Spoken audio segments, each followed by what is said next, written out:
And who's going to announce? We are live. Hello, everyone. Welcome to John Lavenia's Success Mastermind. Today, 2nd of November, 2020. Actually, my niece is 21 today.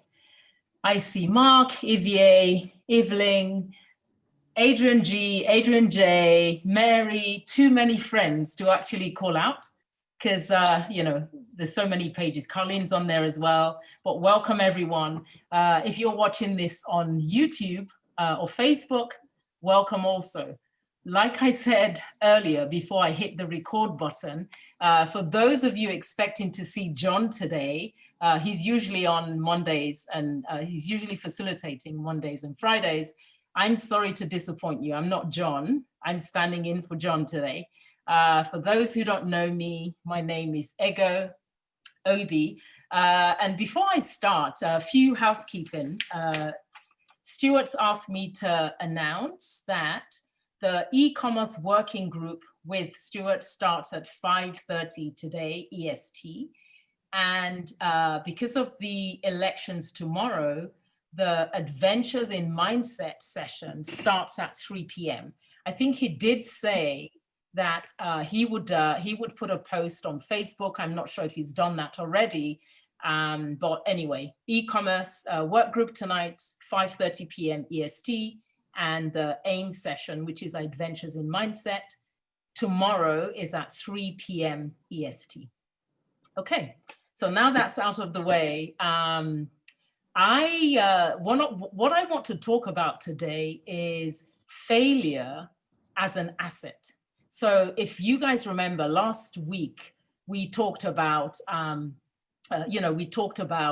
balance. Balance was kind of the theme of last week. Adrian and myself and Therese talked about work-life balance. It featured as well on Friday. And one of the things that came out of the Friday discussion was something that was touched on was failure. So I kind of pondered on that and based on something that John had said. So I believe, failure can be an asset. And yes, you did hear me. I said failure can be an asset.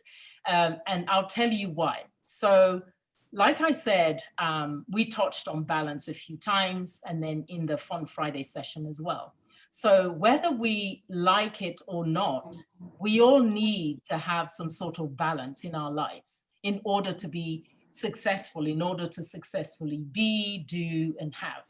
And John made a statement on Friday, which really struck me. I don't know why it struck me more this time than before, because I know he'd said it a few times. It's a quote by Zig Ziglar, which says, failure is an event, not a person, right? So given this perspective, no matter how many times I have a failed attempt at something, I'm not a failure because failure is an event. And if you notice, I said failed event rather than failed, right? And I would say one needs to be in a place of detaching from the action itself. So basically detaching the process from the person, right? And failing is a part of succeeding. We heard that last week as well. And we know from the many successful people we've come to know or hear about or admire, living or dead, that failure was a part of them succeeding at the many things they tried their hands on. Thomas Edison is one of them, right? In fact, his famous quote said, "I have not failed. I found 10,000 ways that won't work." And even Albert Einstein said, failure is success in progress. So I started to think, if they see failure that way as a learning process, I find that really encouraging actually, because these are people who've had significant impact, tremendous impact in the world. And if they see failure as a learning process, what excuse do I then have not to do the same? So it really kind of boils down to our mindset, I would say. So how do I then view failure? So coming back to the point of failure not being a person, it's an event that we experience. So could we then say failure is an illusion, right? We've heard over and over again that our words and our thoughts are powerful.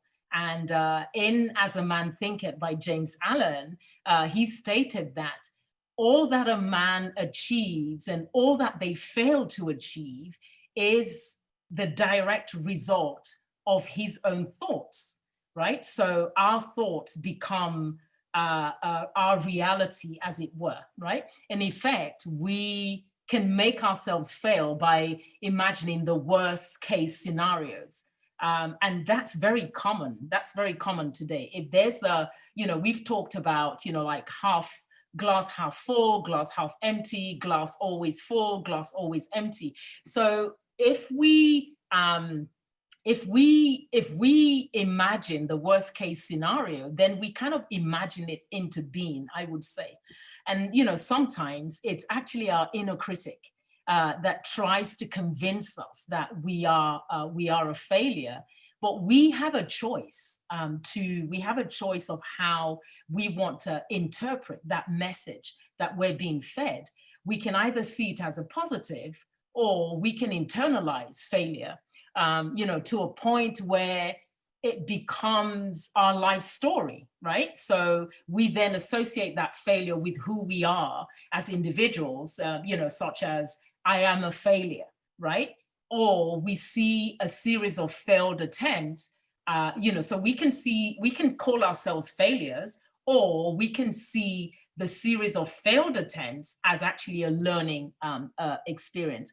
If we choose the latter, we then, if we choose the former, which is where we stick to the negative, we interpret our inability to achieve a specific goal, for example, as a personal failure, but not necessarily.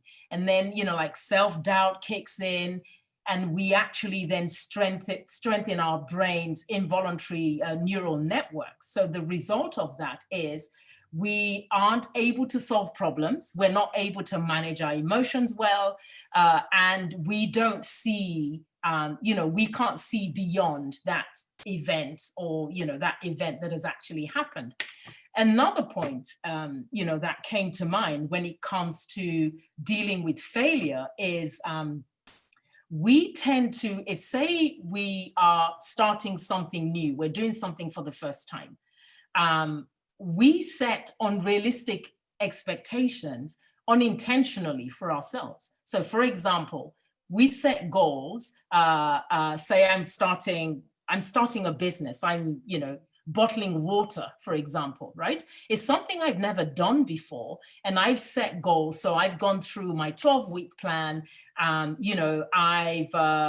done my research, but maybe I haven't covered every single ground, right? So I probably have to an extent, I've been naive about the process because I've never been there before. And that's not necessarily a bad thing, because you learn through the process. We just don't know sometimes what we don't know, right? And because of that, we can't control what we don't know.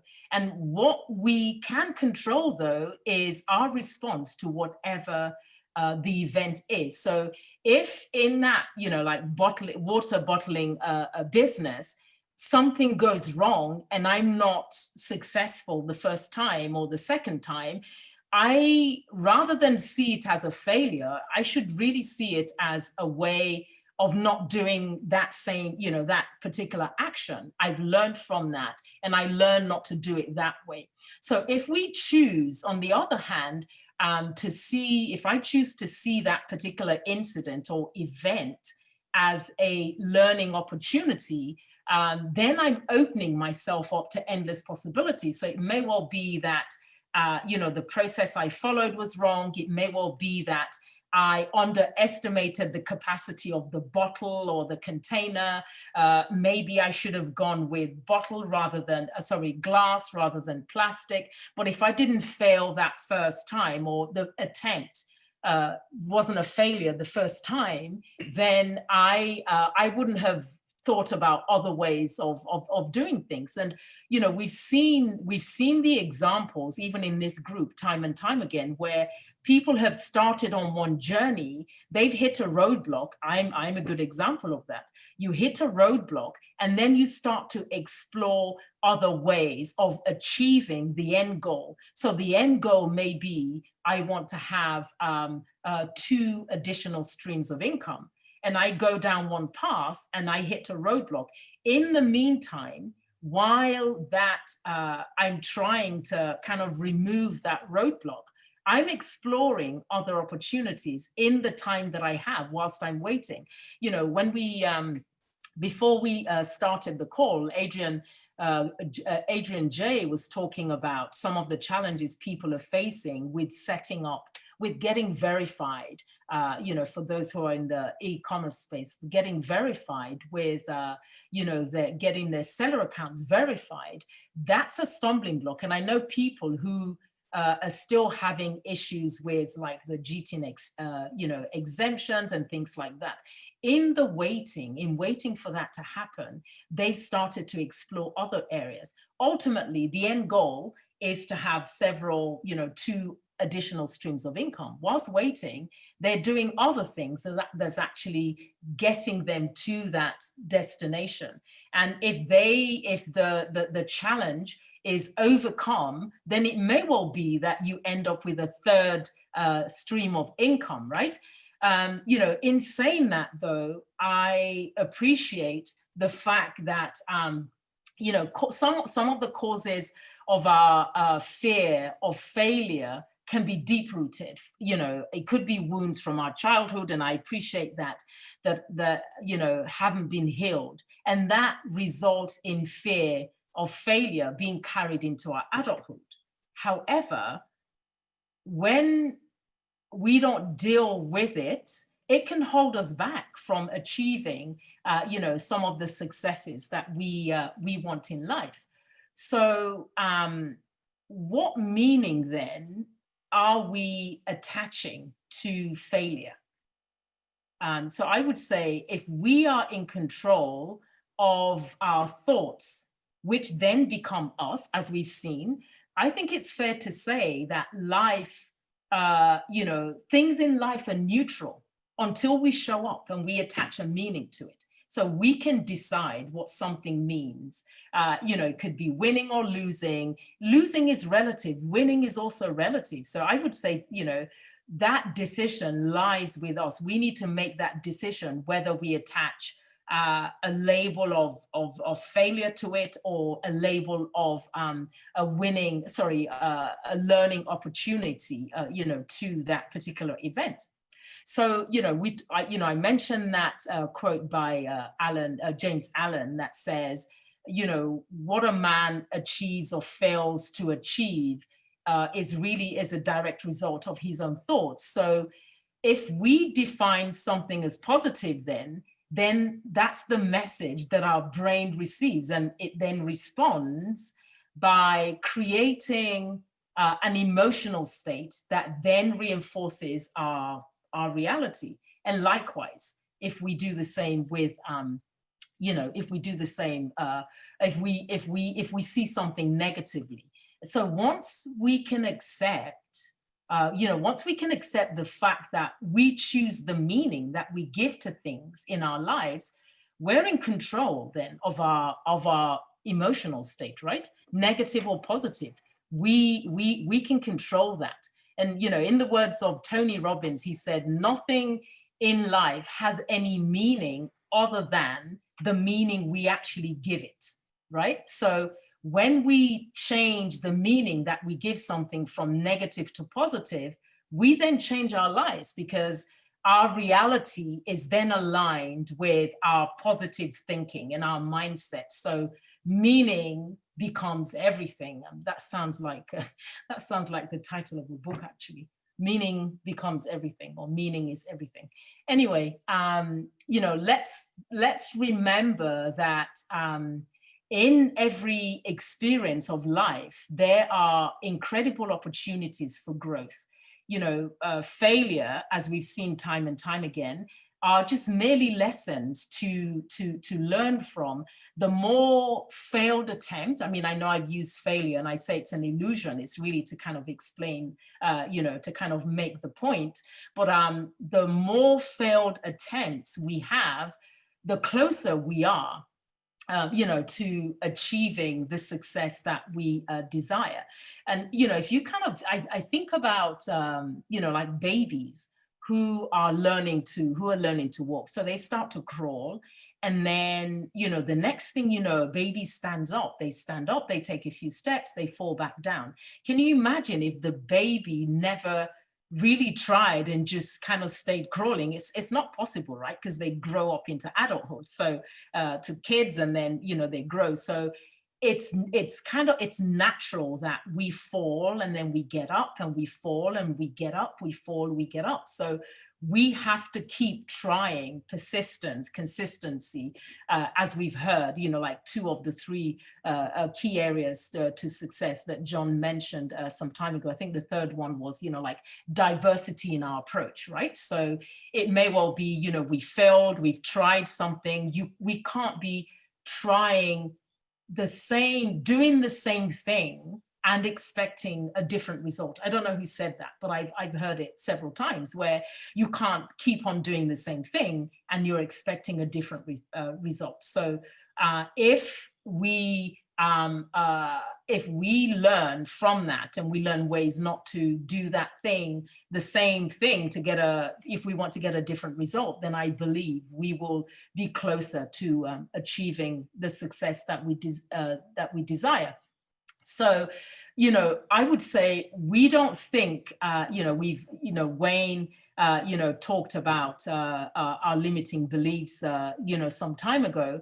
So I would say we don't necessarily think in terms of our limiting beliefs. Rather, we ought to think in terms of our possibilities.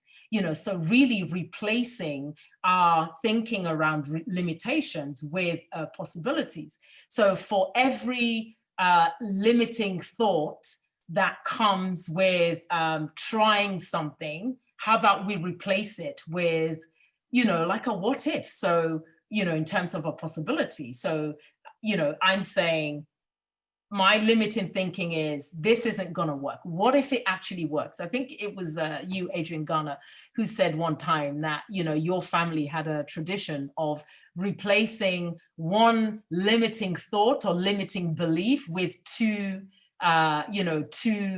empowering beliefs, right? So we can do the same thing with our endeavors in all areas of our lives, where, be it relational, financial, professional, spiritual. As things come into our minds, we just let them float by and we replace them with, possibilities. So this mindset, I believe, will shift. The mindset shift would actually kind of catapult our growth, right? So if we think of failure as an experience, then every experience ultimately becomes a blessing, which contributes to our success, right? So I think it was Wayne Dyer who said, when we change the way we look at things, the things we look at change. So sometimes we see a challenge, or something that we've been working on for the whole week. We're trying to crack this thing. It's not working. If we choose to look at it in a different way. So, a good example could be, I'm trying to understand how to say, basically crack a code, or understand how numbers were made up for some analysis. Maybe the way I'm looking at it is different. How about I break it into smaller pieces? Then I see it as a small problem that I need to solve. I solve that one, then I move to the next, and I move to the next. So I would then say that the kind of two questions I'd like to kind of leave us with would be, what can we learn from this experience? This experience, I would say, fill in the blank. Is there something that's going on right now in our lives that, we've tried a number of ways, tried things, and it's still not working? What are we learning from it? It could well be, for me, for example, maybe I'm going through something and it's not working. Maybe my character is being built. Maybe I'm learning patience in the process. I'm learning to be more tolerant of people and processes. I'm learning to pay more attention to detail. Sometimes I'm doing stuff at home and, say I'm putting a cup down on the counter, and my mind is immediately gone to something else that I need to do. I would say I'm not being mindful. And the next thing I know, I put the cup on the edge of the counter and it drops and it breaks, right? So I'm learning to kind of slow down and be more mindful and complete one thing before I move on to the next. So if we end up with all the coffee mugs broken in the house, I need to then think about my actions. How am I showing up when I'm, like putting, things away or putting them on the edge of a table of a counter? So that's one. And then the other question I'd like to kind of leave us with, before I get your thoughts on it, would be where are the assets that will move the needle forward in areas of our lives? So where can we see failure or failed attempt as assets? And how can we then use that to move the needle forward in different areas of our lives? It could be, like broken relationships with friends, colleagues, family members. It could well be in our businesses. If using the example I used at the beginning with the verification, is there any other way that I can actually, do that I can do that? Adrian, you mentioned people were watching the videos and the videos weren't necessarily updated. How could I then approach it? Would I reach out to the coaches? Would I reach out to, individuals, or would I call Amazon or whoever? Right? So what are the assets that we can see? What are the things that we can learn outside of, things that we can learn with the experience that we're actually going through? So that's how I've made the decision to, see failure as an asset, and also see it as something that's not really here to stay, because things actually move, things change. I will look back and say, oh, actually I had that issue, I thought it was the end of the world, but now it's actually gone. So I'd really love to hear your thoughts on this, and thanks for listening. Okay. Right, let's see if we have any hands up. Mark, I see one. Of course, I'm going to step right out here. Yeah, failure is an integral part of my life, and I'm failing all the time. And I like what Glen had brought up the other day, was instead of looking at a singular or even multiple failures and then categorizing oneself as I'm a failure. It's just to look at those particular moments and identify, take some time, use a little logic or a little reasoning, and not be so emotional, I think, in what that was that caused that, and learn from it. And John's mentioned it a number of times as well. That's what I'm learning from, is my failures. I'm learning, and again, the word itself, it seems like it has such a huge hit on me when I say the word, but these are just things that happen. Things didn't go exactly as planned. Things didn't happen the way we thought they would. we just make adjustments. You adjust on the fly. You decide how you're going to do it. You may fail 1,000 times, and then you get it right. But to not take it personally, but to look at what actions did I take that moved me in that direction.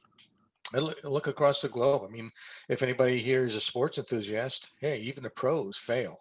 Yeah. Everybody fails. Even corporations fail. If you're pushing, if people are bidding on a job or something, on a big contract, and they don't make it, that could affect hundreds, even thousands of people in integrated logistics system kinds of contracts. So you just figure out where did we fall short, and try to make those corrections, and work to making it a success the next time. There will be successes and there will be failures. That's all part and parcel of the system and the approach. And but to let it drive somebody into the abyss, and this mindset environment has really helped me personally in a lot of ways in that regard, is being much more stable in my thoughts, and not taking things so personally, and understanding that this is part of the process, and to embrace it,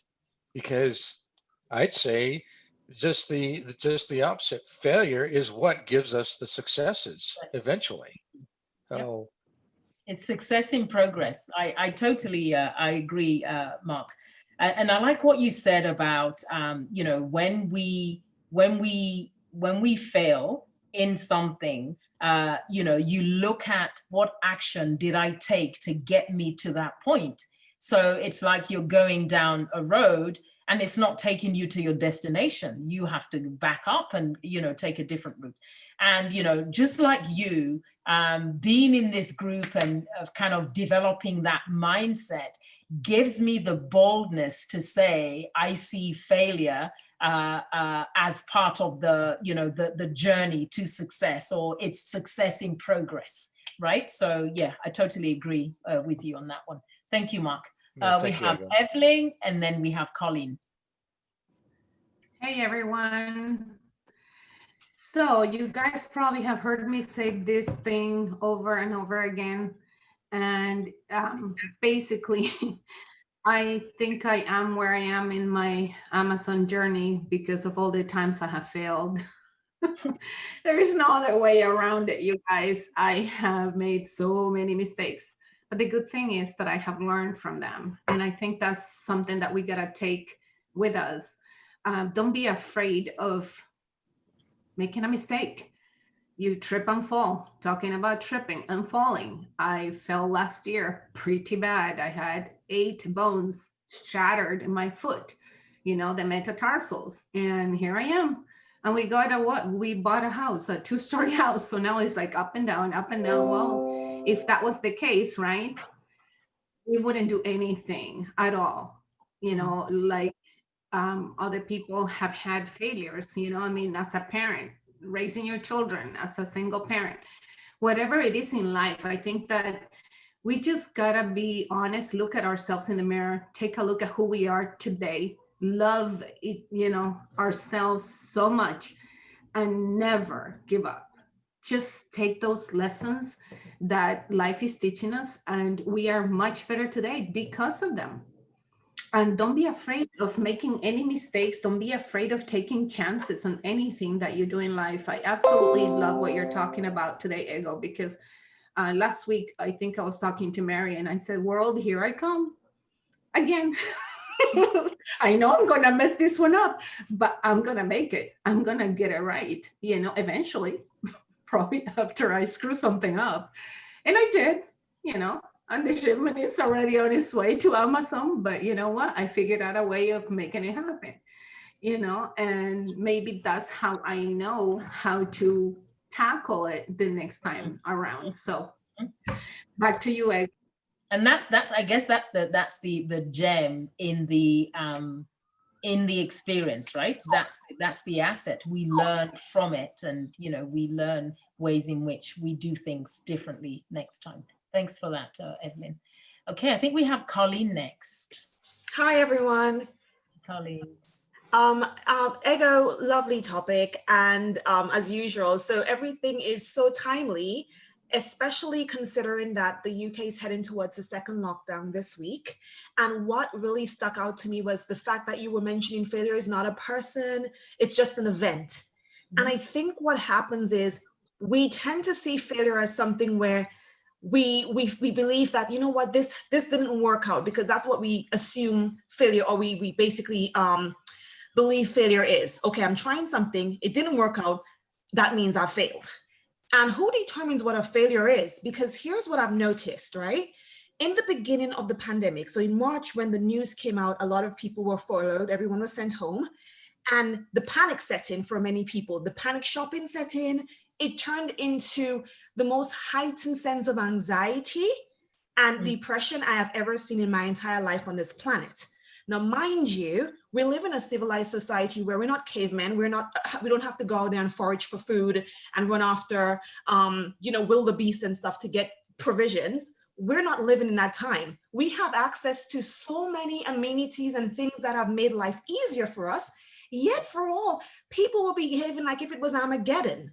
And it's a big, big part of it is our mind. The way we perceive things, we make mountains out of molehills. We are the ones who create the anxiety sometimes. We are the ones who overthink. Overthinking has affected me for so long because I like to just be there, and I become paralyzed with analyzing everything. And then on top of that, what happens is it turns into a spiral where you then you've just started off and you've just gone off track, because now you've made one thing snowball, if I'm making sense, right? It just snowballs. So I think a lot of what we need to do is realize that sometimes what we deem as failure is not really failure, because but for the fact that we have lockdown, I've got to meet you people. I considered this year as a success. What many people are considering failure, I'm seeing success. The next coming weeks, when there's going to be even more uncertainty in the world, we should use it as opportunities to make sure everyone is aware that what we see today, because hindsight is 2020, looking back, things that we thought were going to be the end of us, opened avenues and created so many more. I can't even begin to tell you how I'm grateful for the ability to have technology to connect to people in a time when we thought this was going to be the worst thing ever. But it has actually led me to amazing people. And then that's why I'm thinking, who determines what failure is? What is failure? We don't know what the universe has in store for us. There's many things that we can't see. I can't see the future. And because of that, we tend to sometimes let the little things in front of us, oh, my plan's not working out, I wanted to go on holiday. Oh my gosh, I'm having the worst year ever. No, you're not. Because that's what your little mind, my mind can only see that much. We can only see that far. And I think now, moving forward, heading into the winter months, the dark months, after election and all the uncertainty in the world, we should be the ones to remind people that we are going to be okay, number one. And because we're going to be okay, because of us human beings, we're the ones that are supposed to remind each and every person to not sink into the abyss, because it's very easy, It's very easy to sink into that abyss and to just become just completely like comatose. You don't even know how to move because you're just frozen. But that's all I'm going to say. Thank you, guys. Thank you, Colin. You touched on so many key points there. I totally agree with you. Who determines what failure is? Things are inherently neutral, and they take form based on how we label them. So, win, lose, fail, succeed, we choose. We can choose, how we attach meaning to something. And, like you, I would say this has definitely been one of my best years, because I've met amazing people despite the lockdown. And interestingly, myself and my son were having a conversation yesterday, and we said, as we approach the second lockdown, we've learned, we've had the benefit of learning from the last time. We should not see this as a bad thing. How can we do things differently? How can we ensure that we take care of our mental health, right? How can we engage more with people? How can we connect? How can we do things differently? So yeah, thanks for that contribution, Colin. So we have Ivier and then Julia. Hi, Ego. Thanks, Hi. everyone. Great topic. I recently have chosen to redefine the word failure or failed attempt as a phrase as 1, an unexpected outcome, or 2, an unintended outcome, or 3, for want of a better word, a mess, you know. And I believe that with every mess, there's a message in it, and that every mess becomes a growth spurt. So what I mean is, by failed attempts or by getting unexpected outcomes, you grow from it, right? Because there's always something to take out of that experience that becomes part of who you are. So I'm going to give an example. I mean, I'm divorced. And at the time, you know, I probably would have said, oh, that was the end of me. You know, I failed in a relationship and I've been married, and all the stigma that, you know, in some cultures and some societies that attaches to a person. But I look back now and I say that experience is part of my story. So there's nowhere in the world that I'll be where I talk about myself and that part of my life doesn't feature. But not featuring because it's a negative, but featuring because it's a positive, because out of that experience, I've learned to love myself more, to invest in myself, so to become a better version of me today than I was then when I was married. 3, I'm a lot more discerning in the kind of person I want to be in a relationship with. And so now when I encounter people and the signs are there where it could develop into something else, I'm better equipped to identify what, for me, the critical factors the person needs to have, the core, what I call the core requirements, right? To make the next time round better than the last experience doing that, right? So it's given me tools and it's given me things to look out for. It's made me a better person. It's made me grow. And so even though, yes, I'm still divorced, and yes, you know, it happened years ago, I think I'm stronger for it. In fact, I know I'm stronger for it, because the circumstances around the whole breakdown, when I tell people, you know, what I had to go through to come out the other side, 1, they're surprised that mentally I'm intact, that physically I haven't let that mar me in any way, and that I'm still full of life, and not just life, but quality of life, where I'm able to speak up and contribute and encourage. And so my story ends up not just edifying or encouraging me, but being a tool to encourage others. So at the end of the day, the learning is not just for me, but it's for people that I'll encounter. And it's opened quite a few doors for me to actually speak, where I don't think without going through that experience, I would have had access to. So when I look back at that particular experience, there's just so much that I've gained from it. And one thing another thing I've done is I'm not on speaking terms with my ex. Yeah, I mean, we actually wish each other happy birthday, Merry Christmas, whatever it is, because I determined in myself, walking away from that experience, that I wasn't going to let it take more away from me or more from my life than it already had. And so I knew that I wasn't going to expend energy hating him, you know, holding malice or being resentful, because not only would that not have hurt him, because he wouldn't have known what I was going through, it would have hurt me more. It would have made me an absolute miserable person to be around. And sure, I went through a season where, you know, I kind of like went into myself, took time out to heal. Yes, I mourned, because obviously it was a loss and a death of something. I mean, divorce, right? The hidden meaning behind that word is death. And so you mourn something when it dies, when it comes to an end. But I had to come out the other side saying to myself that there's got to be life outside of this. There's got to be something better coming out of this experience. If I had stayed in that pity party and that wallowing pit, I wouldn't be who I am today. But making that conscious decision to say, I'm going to come out of this stronger, better, and I'm going to go higher and further still, was probably a motivating force. So now, you know, we're on speaking terms, we send emails to each other, and people are amazed that, you know, I never asked him for 1 penny of alimony, because I just kind of like thought, you know what, I still have my life ahead of me. I will make my own money. I will make my own mark. career-wise, I still had, as far as I was concerned, the rest of my life ahead of me. So I didn't let the usual restrictions and limitations from an experience like that stop me. So much so that today I know that, the next time round is going to be a better experience because I'm a better person. I've learned what not to do. I've learned what to do. I think I'm a kinder person. I think I have a better understanding of what a relationship like that takes and what it means. And so I know I will have a lot more respect for the institution and for the other party in that equation than I had the first time around. So even though it didn't work out according to plan, or it wasn't the outcome that I wanted, I wouldn't rewrite my story and leave that out. I wouldn't necessarily say I don't want to go through that experience if I had the choice. Because if I hadn't gone through that experience, I wouldn't be the Ivie that you all get to see and hear and know on this platform. I would be another version of me.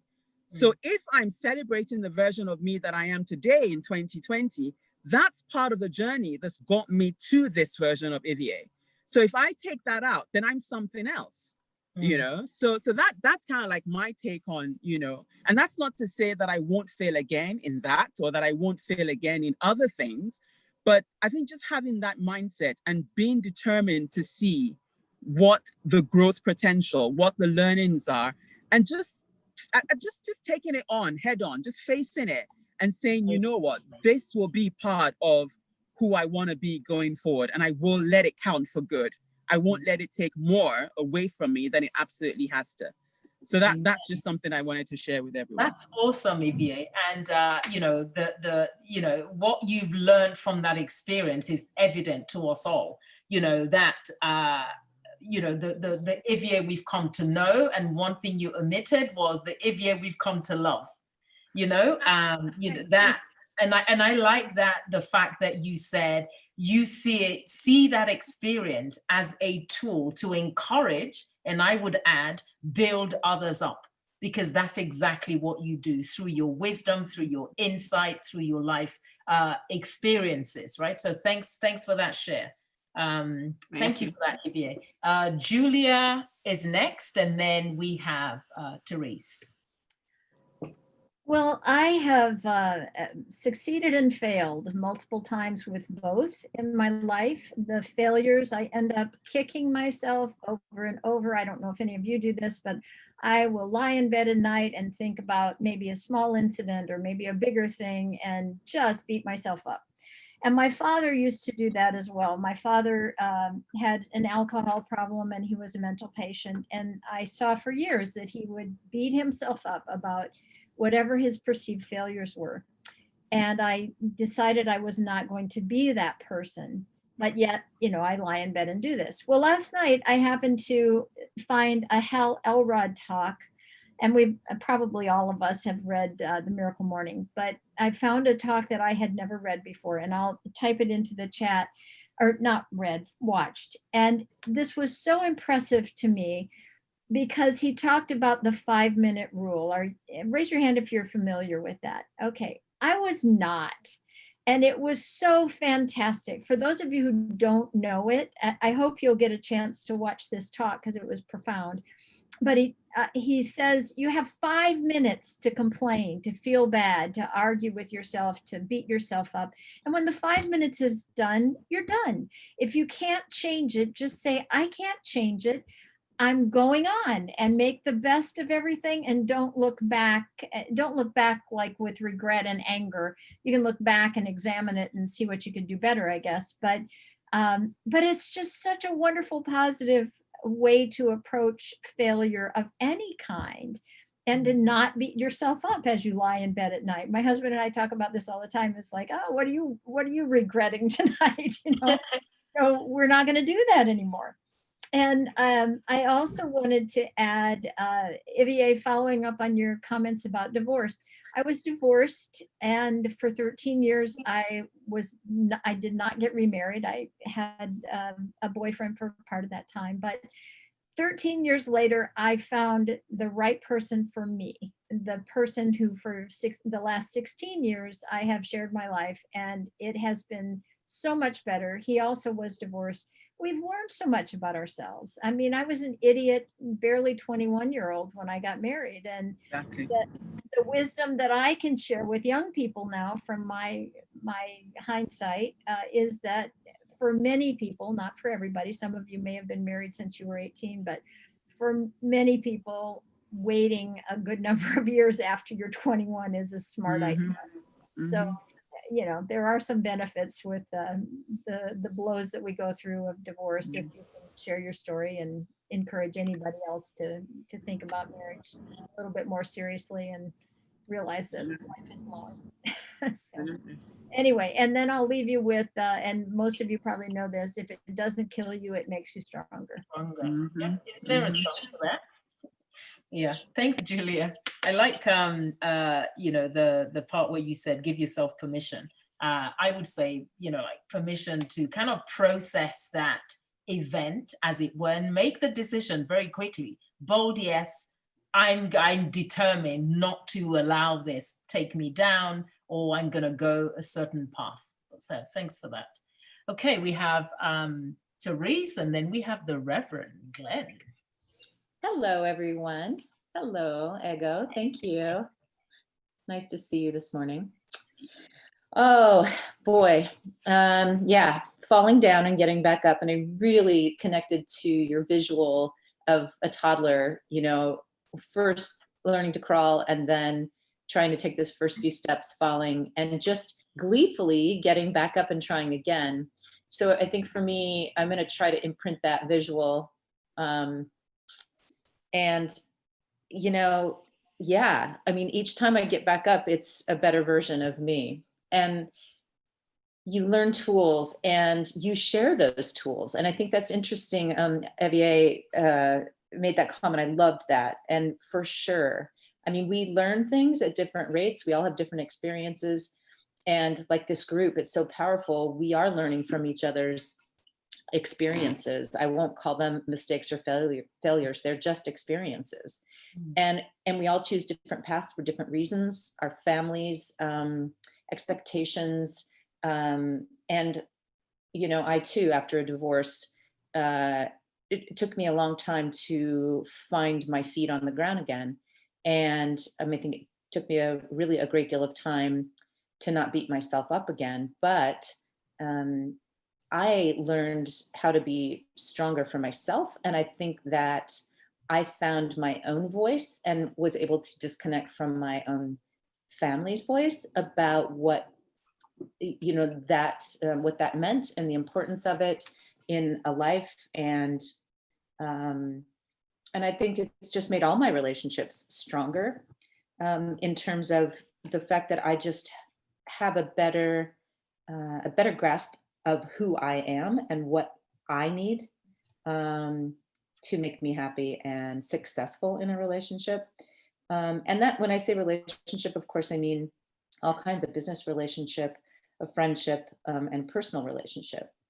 And I, after my divorce, kept myself away from any personal relationships for quite some time. It kind of,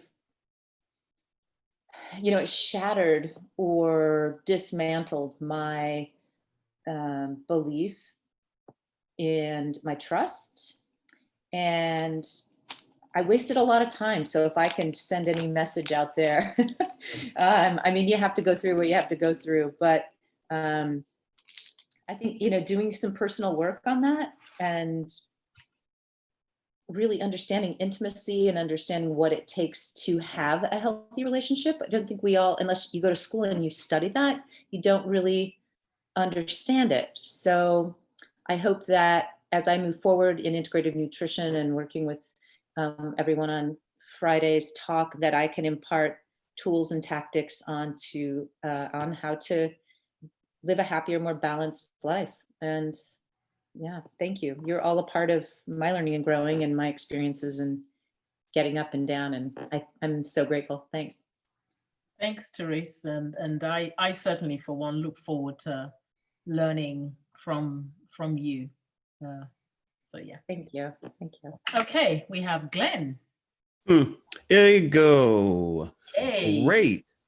topic. Good morning, everyone, at afternoon and evening and wherever we might be. This is this topic is one that I've found more and more interesting as time goes by, as time passes and I gain experience. I refuse to use the O word, if you know what I mean. But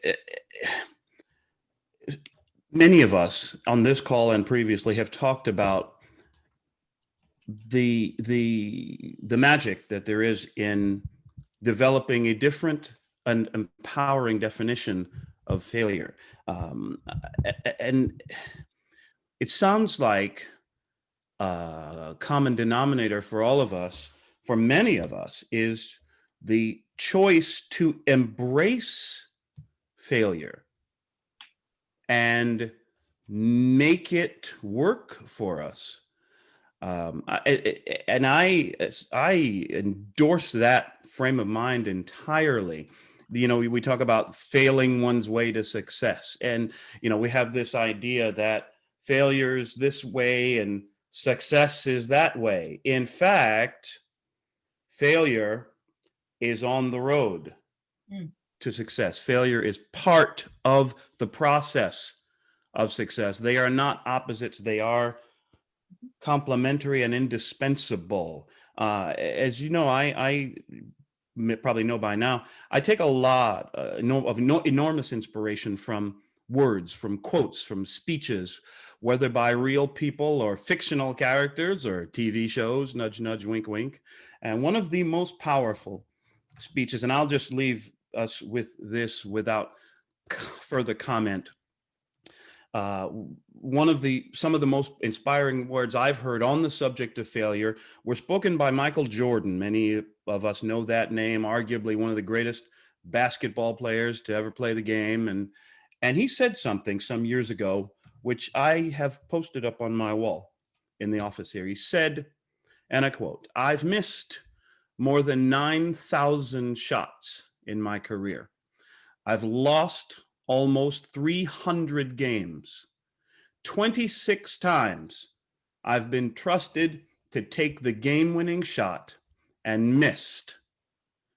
I've failed over and over and over again in my life.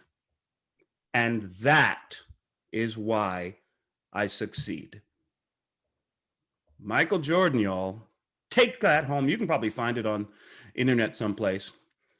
I love it. Those words inspire me. Thank you. Back to you, Igo. Very inspiring. Thank you, Glenn. I love that quote, but my favorite one though is Albert Einstein, who says failure is success in progress, which is exactly what you'd said earlier. So yeah, thanks for that. Okay, do we have anybody else? Any burning desires? What time is it? It is about 5 minutes to the hour. Any other thoughts, comments? I see Toba's hand up.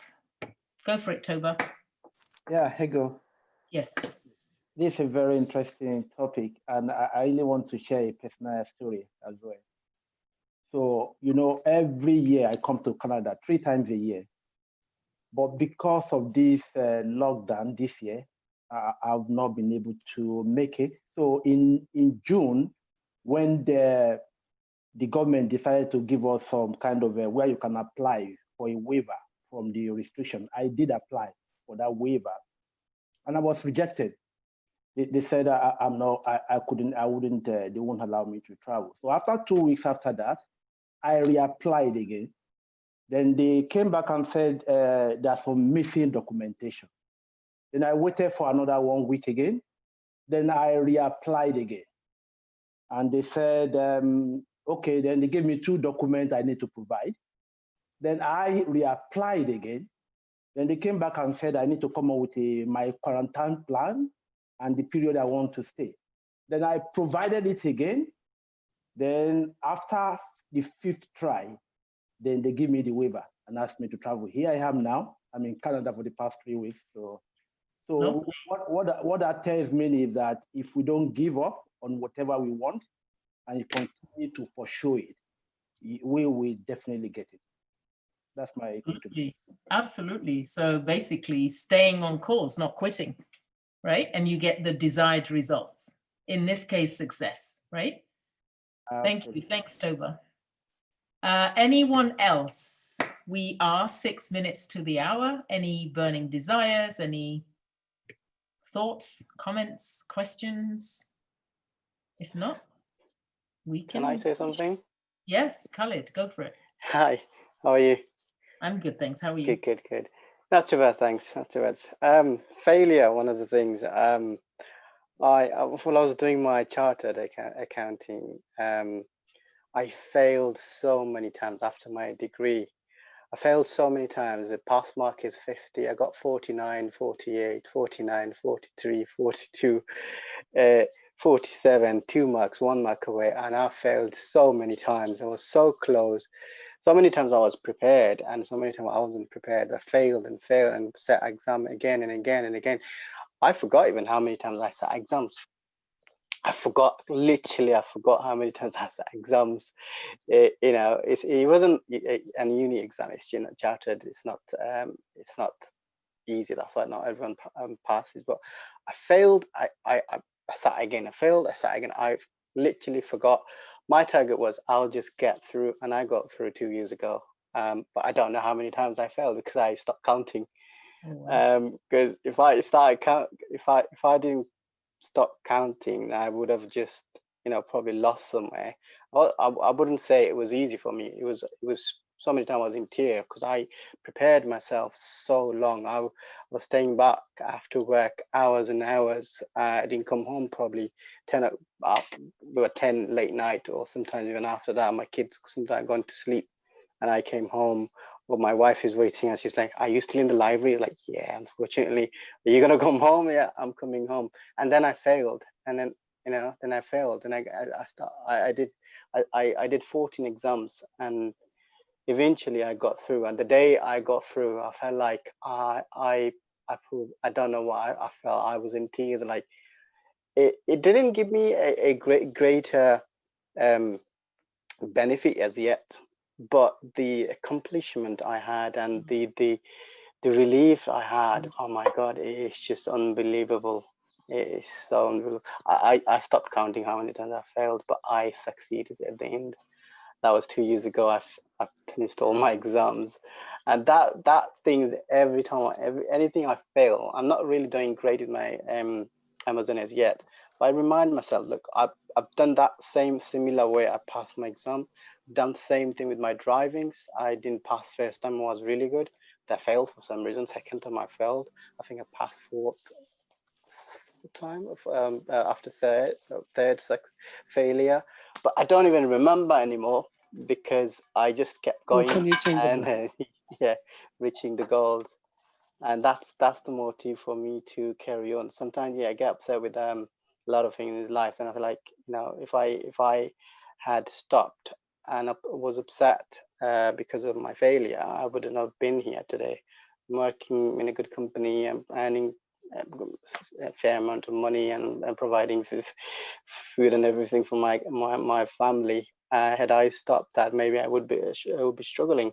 I'm lucky to have my jobs. I'm working from home, nothing really affected.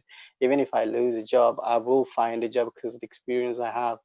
But if I stop where I was failing again and again, I would be in a little bit of probably, if not bigger trouble. But the best thing it was that I didn't stop. I just kept going and then went to the line. Awesome. Congratulations. You're not talking about ACCA by any chance? It is, yes. I've been down that road. After my degree, I did not pass my ACCA the first time. And I know that feeling. 49. You get 49 and then you just feel like... Persistence. Yeah. That's staying power. Had I known that would be this hard, I wouldn't have probably started. But then I thought I started. Probably about 10 of my friends. It's made you who you are today. Yeah. If you think about all of my friends, uni friends, are accounting background. None of them passed. None of them, not that they're not all bright students.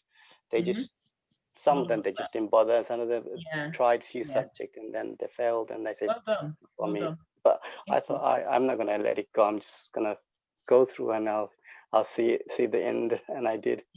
And now you're a qualified accountant. Yes. Right? There you go. Thanks, Khalid, for the share. Any other Yeah, burning desires, or can we call it a day? And don't forget Stuart's session tonight at 5:30 p.m. Eastern. If there's nothing else, no burning desires, say have a good day, everyone. Good evening for those who are based in the UK. And for my American family, have a fabulous day. See you all later. Thank you Bye, so Go. much. Thank you. Bye-bye. Bye. Bye. Thank you. Bye. Bye. Bye.